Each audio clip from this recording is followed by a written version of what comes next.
अगर आप इस कहानी के पिछले भाग सुनना चाहते हैं तो मैं आपको लिंक डिस्क्रिप्शन बॉक्स में दे दूंगी और साथ ही कमेंट बॉक्स में पिन कर दूंगी, तो वहां से जाकर सुन सकते हैं। अब सुनिए आगे। प्रशांत को गुस्से में देख श्रुति चुपचाप अपने कमरे में चली जाती है। परम कमरे के दरवाजे पर खड़ा हो प्रशांत के शांत होने का इंतजार करने लगता है। किरण और आरव दोनों घर के लिए निकल चुके होते हैं। प्रशांत, आप लोगों की पार्टी देनी थी तो मुझे बताकर ही दे देते। इस तरह सरप्राइज के चक्कर में अर्पिता को इतनी रात बाहर जाना ना पड़ता। इतना तो मैं उसे जानता हूँ कि वो सात्विक के घर नहीं गई होगी, यानी रात के 12 बजे कर 15 मिनट पर वह कहीं सिमटू ही बैठी होगी। ये लड़की भी ना दुनिया से अलग ही नमूना है। यार, इतना कौन सोचता है दूसरों के लिए। खुद से ही बड़बड़ाते हुए कहते हैं और तुरंत दरवाजे से बाहर निकल जाते हैं। उनके जाते ही परम दरवाजे से बाहर आ कहते हैं, तो भाई आखिर आप खुद को रोक नहीं पाए और ढूंढने चले ही गए अर्पिता को। प्रशांत पैदल ही उसे ढूंढते हुए आगे बढ़ने लगते हैं, जहां कुछ ही देर में एक पार्क के पास पड़ी बेंच पर उन्हें अर्पिता और सात्विक दिखाई दे जाते हैं। अर्पिता का सर सात्विक के कंधे पर देख पहले तो उन्हें अच्छा नहीं लगता, फिर बाद में वो सोच इग्नोर कर देते हैं कि कम से कम अर्पिता को अकेला तो नहीं छोड़ा। वो सात्विक के पास आते हैं और उसके हाथ को पकड़ हिलाते हैं। सात्विक जो नींद में होता है, अनजाना स्पर्श पाकर तुरंत अपनी आंखें खोलता है और प्रशांत को देख उठने होता है तो प्रशांत उसे चुप रह बैठने का इशारा कर देते हैं। वह धीमे से अर्पिता को उठाते हैं और सात्विक को अपने पीछे आने का इशारा कर अर्पिता को रूम पर ले जाने लगते हैं। सात्विक प्रशांत के इस व्यवहार पर थोड़ा हैरान होता है। वह धीमी आवाज में कहता है, माफ कीजिए, मुझे अभी अपने घर जाना है। उसकी बात सुन प्रशांत पीछे मुड़ होले से कहते हैं, ठीक है। सात्विक एक बार फिर से अर्पिता को देखता है जो नींद में भी मुस्कुरा रही होती है। उसे देख वह हल्का सा मुस्कुराते हुए अपने बाइक ले वहां से चला जाता है। वही प्रशांत अर्पिता के चेहरे की ओर देखते हुए धीरे धीरे रूम की ओर बढ़ रहे हैं। कुछ ही पलों में वो रूम में पहुंच जाते हैं और अर्पिता को ले जाकर श्रुति के बेड पर लिटा खड़े हो वापस लौटने के लिए कदम बढ़ाते हैं, लेकिन हर बार की तरह इस बार भी अर्पिता का दुपट्टा उन्हें रोक लेता है। देख श्रुति उठकर उनके पास आती है और मुस्कुराते हुए उसे अलग कर वापस जाकर टेबल पर बैठ जाती है। प्रशांत बाहर निकल जाते हैं। उनके निकलते ही अर्पिता फटाक से करवट बदल अपनी आंखें खोल मुस्कुरा देती है एवं मन ही मन कहती है, हाय, आज पहली बार हम प्रशांत जी के इतने करीब थे कि शर्मा जाती ही है। और फिर प्रशांत के विषय में सोचते हुए वो नींद के आगोश में चली जाती है। अर्पिता, क्यों करते हैं आप हमारी इतनी परवाह? शान शान किसने कहा? अर्पिता, कहेगा कौन, दिखता है। शान, तो फिर तुम अपनी आंखों का इलाज कराओ। अर्पिता, तो नहीं करते। शान, नहीं। अर्पिता ओके कह मुड़ते हुए दीवार से टकराने का अभिनय करती है। शान परेशान हो डांटते हुए, ओहो, लगा ली ना, काहे इतनी करती हो तुम ऐसा? अर्पिता, डांट खाने के लिए। शान, खा ली? अर्पिता, हाँ, और जान गई कि आपको परवाह है। शान, हाँ है, लेकिन तुम्हारी खुद की। तुम में समझी? अर्पिता, हम समझ गए। सुबह का अलार्म और अप्पू जाग जाती है। सो सपना था। हाय कितना प्यारा सपना था, बिल्कुल रात के उन गोल्डन मोमेंट्स की तरह। अर्पिता ने मुस्कुराते हुए खुद को कहा और उठकर काम पर लग जाती है। उधर प्रशांत भी उठ जाते हैं और प्रतिदिन के कार्य करते हुए अपने कमरे से बाहर आते हैं और रसोई में कार्य करती अर्पिता को देखते हैं जो अपने लिए कॉफी तैयार कर रही होती है। अर्पिता कार्य करते हुए बिन देखे, गुड मॉर्निंग, सुप्रभात प्रशांत जी। प्रशांत, कैसे पता? अर्पिता, बस ऐसे ही। अर्पिता मुस्कुरा कर रह जाती है।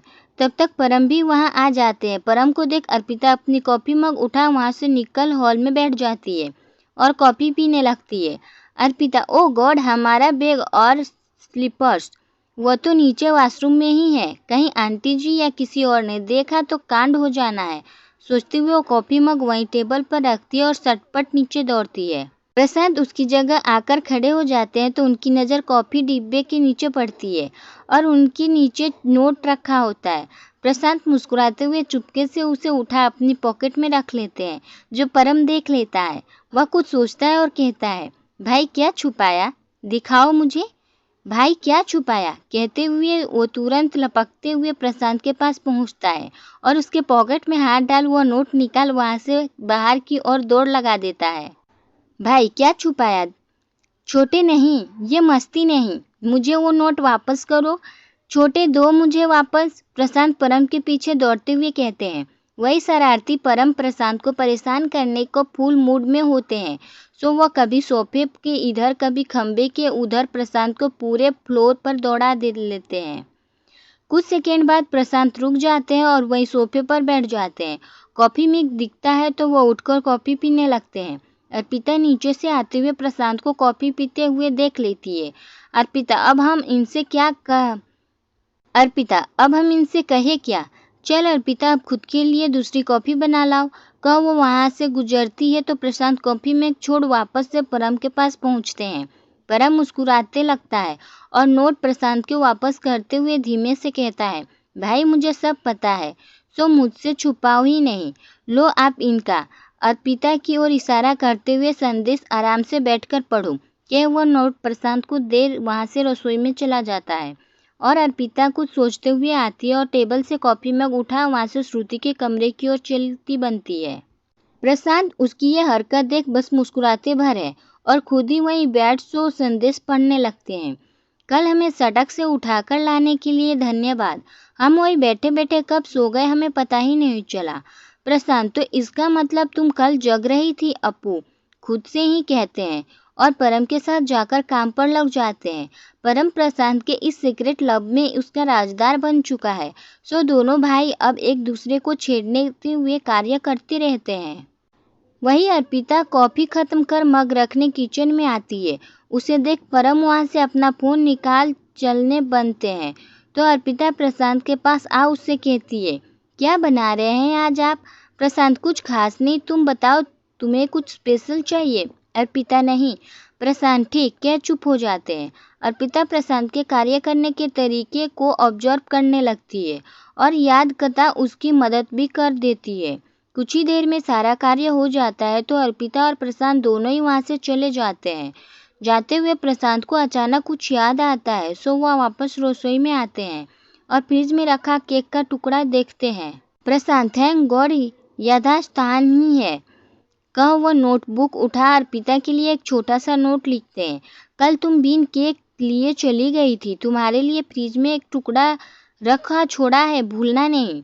और फिर वह बाहर अर्पिता को देखते हुए जाते हैं। अर्पिता जो श्रुति के साथ मिल फ्लोर साफ सफाई करने में व्यस्त होती है, उसे देख वो नोट वहीं टेबल पर मैगजीन के नीचे रख देते हैं। अर्पिता प्रशांत को नोट रखता हुआ देख लेती है और नजर नीचे किए हुई मुस्कुरा देती है। प्रशांत वहां से चले जाते हैं तो अर्पिता हाथ पोंछ फुर्ती से टेबल के पास पहुंचती है और चिट उठा मोटी भींच श्रुति से कहती है, हम अभी आए श्रुति, और अंदर कमरे में चली जाती है जहां वो दरवाजे के पीछे सट कर नोट पढ़ती है।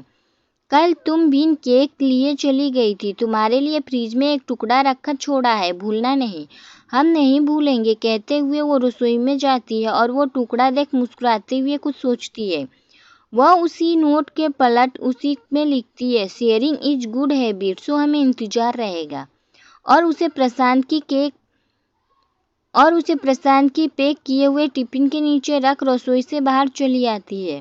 बाहर दोनों काम निपटा कर तैयार हो जाती है और कुछ ही समय में बाहर सोफे पर बैठ जाती है। परम, श्रुति चले अब? श्रुति, हाँ भाई, लेकिन मुझे कॉलेज नहीं ऑफिस जाना है। परम, ठीक है, मैं छोड़ दूंगा। तभी प्रशांत कमरे से निकल कर आते हैं तो परम उनकी ओर देखकर शरारत से कहता है, वैसे भी प्रशांत भाई के पास कहाँ इतना समय होगा कि वो तुझे भी साथ ले सके। उनकी बाइक पर तो केवल एक ही व्यक्ति की जगह है ना, और वो भी कोई खास समझी तो चलो।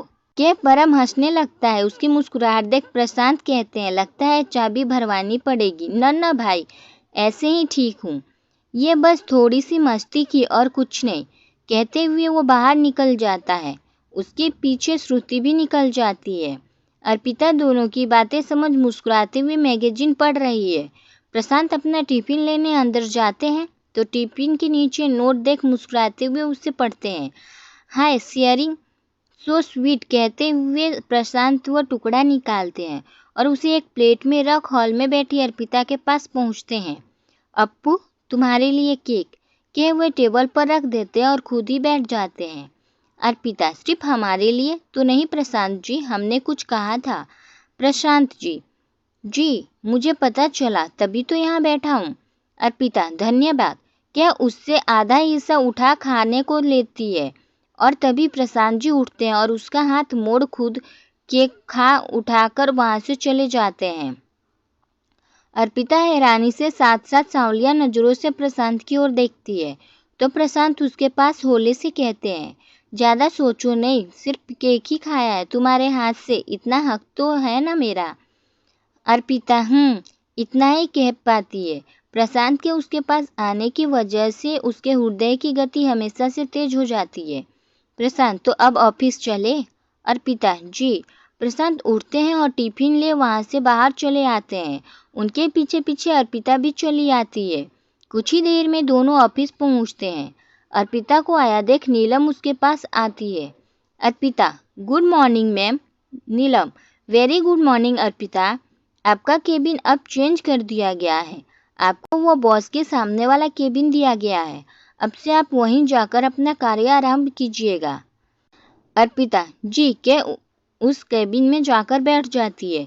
श्रुति भी वहीं मौजूद होती है, सो दोनों अपने कार्य में लग जाती है। प्रशांत वहां से गुजरते हैं और अर्पिता के काम तल्लीम देख मुस्कुराते हुए अपने केबिन में चले आते हैं और जाकर अपने काम में लग जाते हैं। चित्रा प्रशांत के पास एक फाइल लेकर आती है। उसे देख प्रशांत उसे कहते हैं, अब तो आपके पास असिस्टेंट है, तो आप क्यों कष्ट करती है बार बार आने का? चित्रा, वो मुझे आदत नहीं थी ना, बस इसीलिए। अब से सात्विक को ही भेज देंगे। वैसे मुझे कुछ पूछना था आपसे। प्रशांत बिना चित्रा की ओर देखे ही, पूछना है तो पूछो, इसमें इतना सोचना क्या है? चित्रा, वो आपने क्या सोचकर सात्विक को यहाँ अपॉइंट कर लिया? प्रशांत, तो आप कल के बारे में सोच रही है? चित्रा, जी। प्रशांत, अब उसकी निजी लाइफ में क्या चल रहा है क्या नहीं है हमारी परेशानी नहीं होनी चाहिए। मेरे लिए जो उसके कागजात कह रहे हैं वही सच है। अब यह उसका अपना मैटर है कि वो सिंगल है या मैरिड है। चित्रा, ओके, मैं समझ गई, सॉरी कि मैंने आपको फैसले पर सवाल किया। प्रशांत, अभी तक बिन देखे ही कोई नहीं, अब आप अपने कार्य पर जा सकती है। चित्रा, जी कह वहां से चली जाती है और सोचती है ये हो क्या गया है इन्हें, ऐसे तो नहीं थे ये। तभी उसे कुछ याद आता है और वो लौट कर आती है और कहती है, वो मुझे आपको बताना था कि हमारा प्रतिद्वंदी मिस्टर तलवार ने आज फिर धमकी दी है कि हम लोग इस सर्वश्रेष्ठ बिजनेस की रेस में अपने कदम पीछे हटा ले, नहीं तो अच्छा नहीं होगा। चित्रा, वापस, डोंट वरी, आप इस विषय में ज्यादा नहीं सोचिए, ये गरजने वाले बादल है, सो गरज कर ही रह जाएंगे, बरसेंगे नहीं, बाकी देख लेंगे आगे का क्या समस्या लेकर आते हैं। चित्रा, ओके, वहां से चली जाती है। वही प्रशांत एक बार फिर से अर्पिता की ओर देखते हैं। अर्पिता कार्य से फ्री होकर कुछ शांति में बैठी होती है कि तभी उनके जहन में रात के सपने की याद ताजा हो जाती है और वह अपने दिमाग पर जोर लगा सोचने लगती है। अर्पिता, कल के स्वप्न देखा हमने, उसमें हमने प्रशांत जी को प्रशांत ना बुलाकर कुछ और ही कहा था। शान, हाँ शान ही कहा था हमने, लेकिन काहे? चेहरा, व्यक्तित्व सब उनका और नाम लिया शान। ये क्या स्वप्न आया था? हमने ये नाम भी कहीं सुना है शान? कहाँ सुना है? हमने किसी सोशल मीडिया पर सुना है शायद। कौन सी साइट? शायद वही एकमात्र जो हम उपयोग करते हैं, हमें देखना होगा। श्रुति, तुम्हारा फोन कहाँ है? अर्पिता ने अपनी सोच से बाहर आते हुए पूछा। श्रुति, फोन पर्स में पड़ा है। अब ऑफिस में तो केवल लंच में ही अलाउ है फोन, इसलिए निकाला ही नहीं। अर्पिता, ठीक है, कह वो वही खाली पड़े पेपर्स को एक नोट लिखती है और उसे अपने पर्स में लिख रख लेती है और सोचती है, शान, बस इसी नाम से पुकारेंगे हम आपको, हम यानी शान की अर्पिता।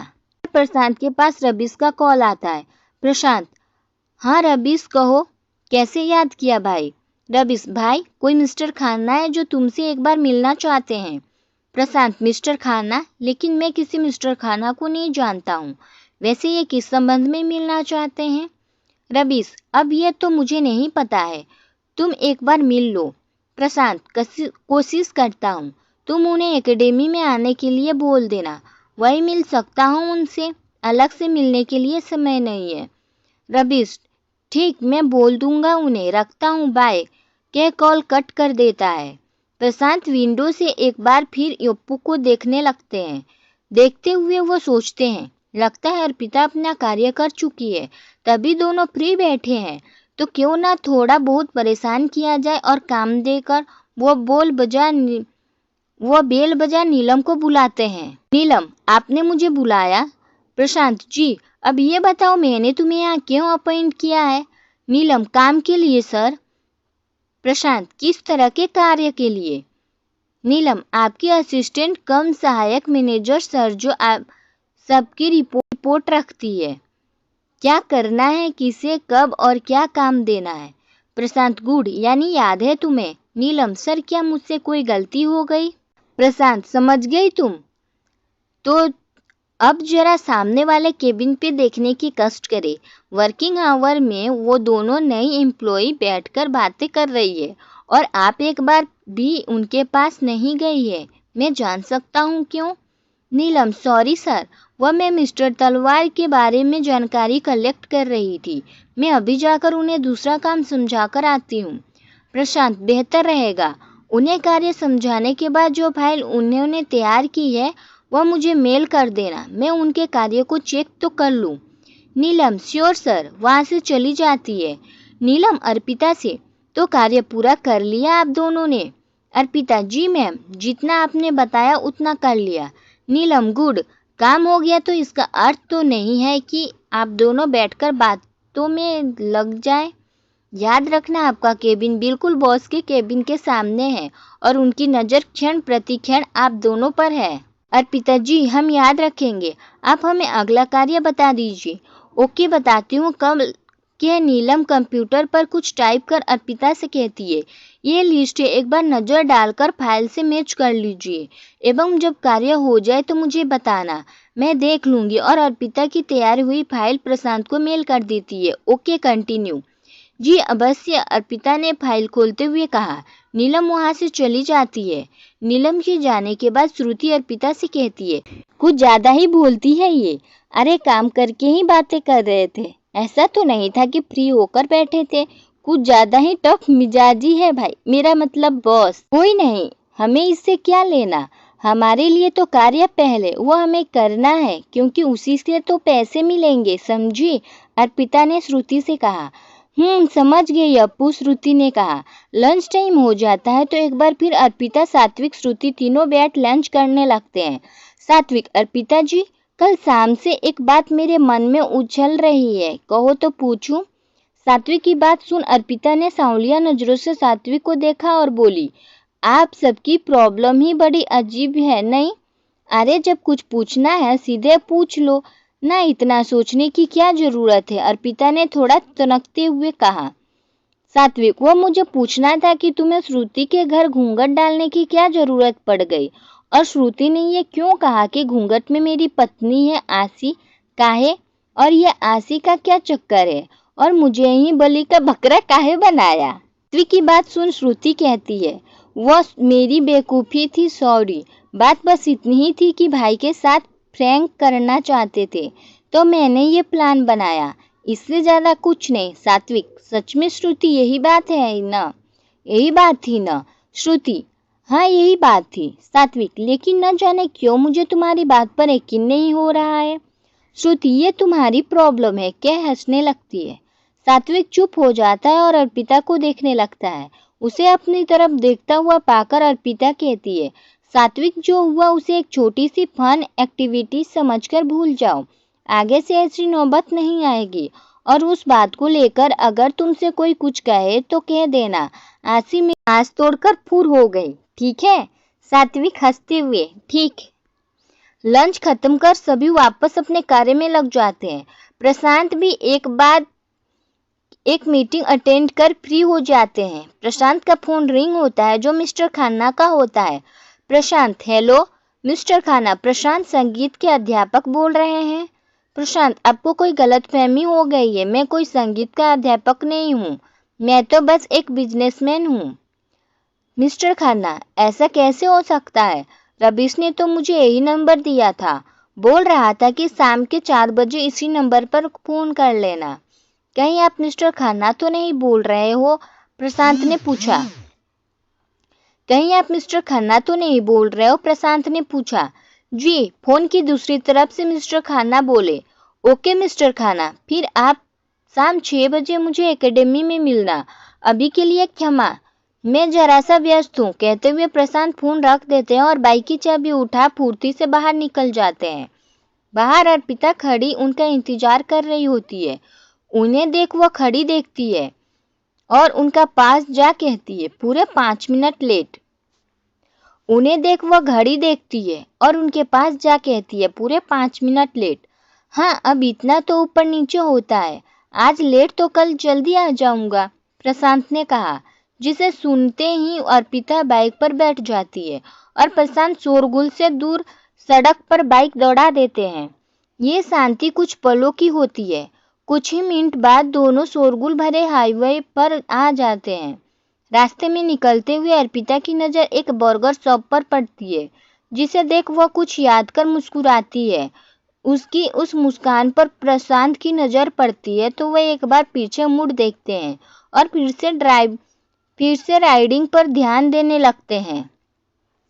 घर के सामने पहुंच वह बाइक रोकते हैं तो अर्पिता उतरकर अंदर चली आती है और वहीं से वापस ऑफिस के लिए निकल जाते हैं। प्रशांत वहीं से वापस ऑफिस के लिए निकल जाते हैं। रास्ते में वह अभी शॉप पर जाकर बाइक रोकते हैं। प्रशांत, भाई 10 मिनट में अंदर एक ऑर्डर प्लेस करना है, हो जाएगा या नहीं? यह निर्भर करता है आपके द्वारा बताई हुई जगह पर, वहां मौजूद व्यक्ति ने उत्तर दिया।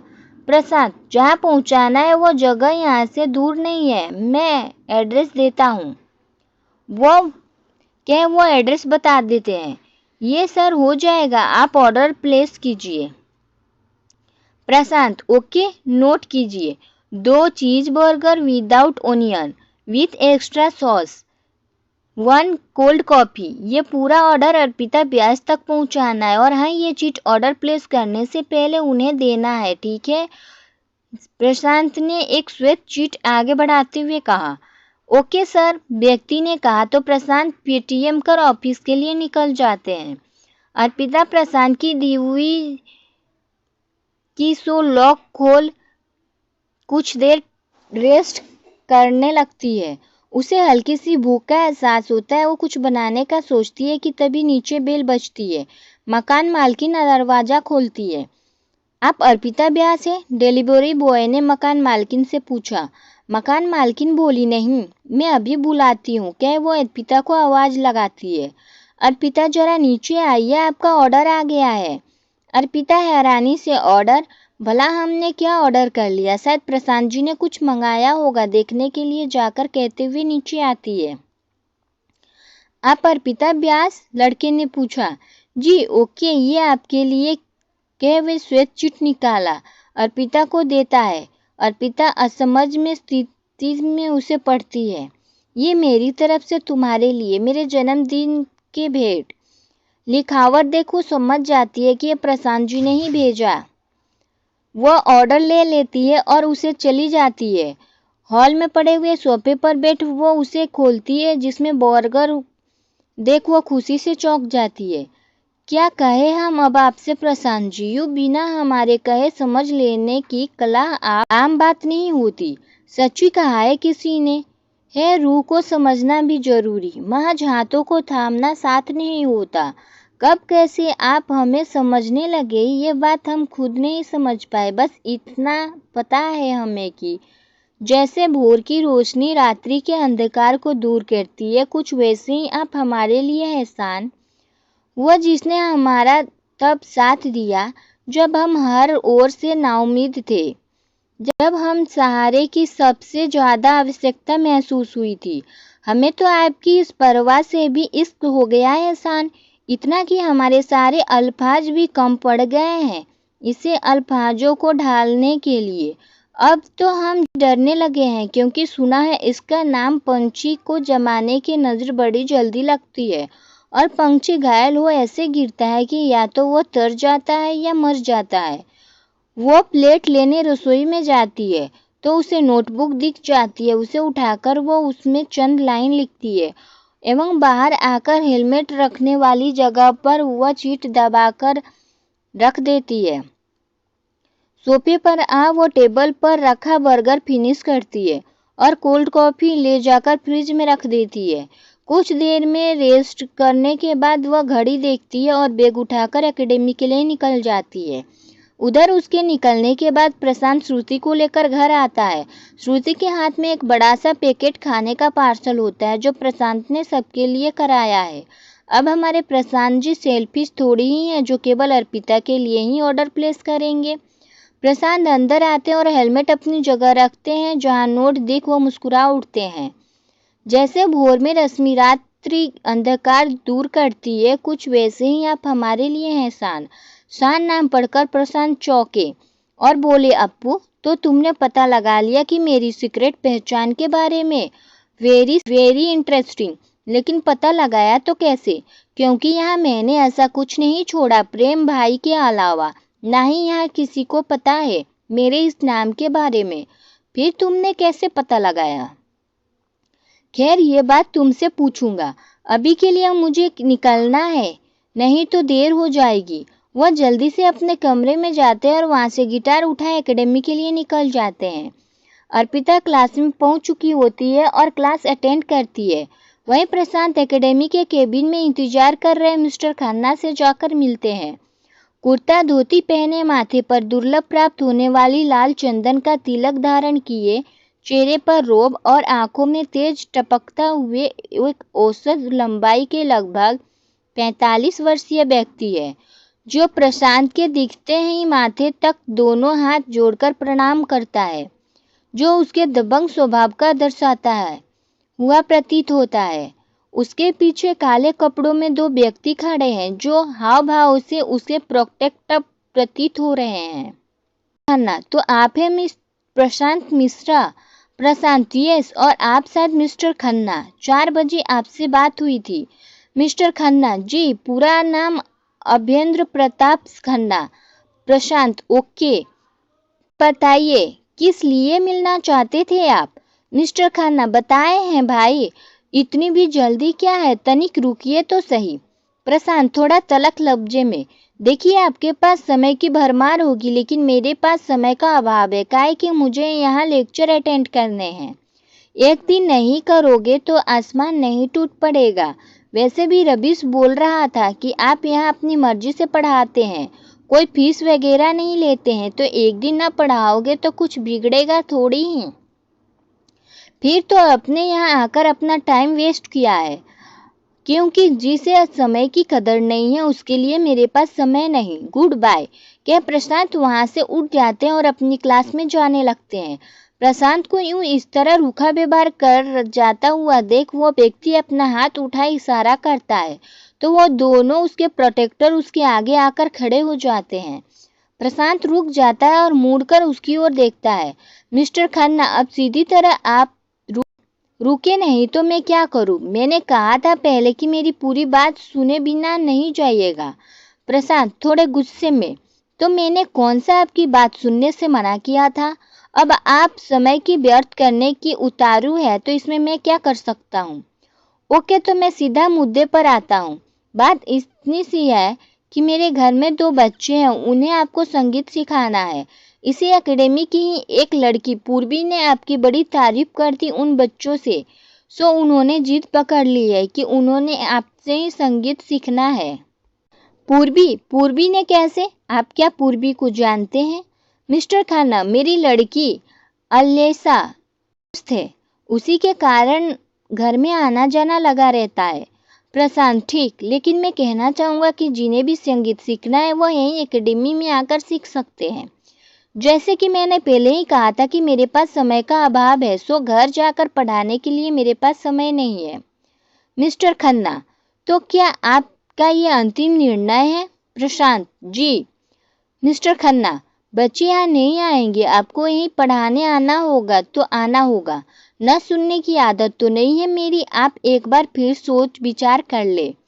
अरे आप तो सरासर धमकी दे रहे हैं। और प्रशांत धमकी से डर जाए ये गलतफहमी है आपको खन्ना साहब, प्रशांत ने कहा और वहां से उठकर क्लास के लिए निकल गए। धमकी समझने की भूल कर आपने गलती कर दी मिश्रा जी। अब गलती का परिणाम भुगतने के लिए भी तैयार रहिए। कहते हुए वो खड़ा होता है और बाहर निकल जाता है। बाहर उसकी गाड़ी होती है, सो गाड़ी में बैठ वो एक फ़ोन घुमाता है और कुछ ऑर्डर दे कुटिलता से मुस्कुराते हुए फ़ोन रख देता है। उसके बाद की कहानी सुनने के लिए सुनते रहे आर2 मोटिवेशनल वाइब्स। आपको ये कहानी कैसी लगी मुझे अपनी राय कमेंट बॉक्स में ज़रूर दीजिएगा। कहानी पसंद आए तो लाइक शेयर सब्सक्राइब कर दीजिए। मिलते हैं नेक्स्ट पार्ट में। Thank you for watching video.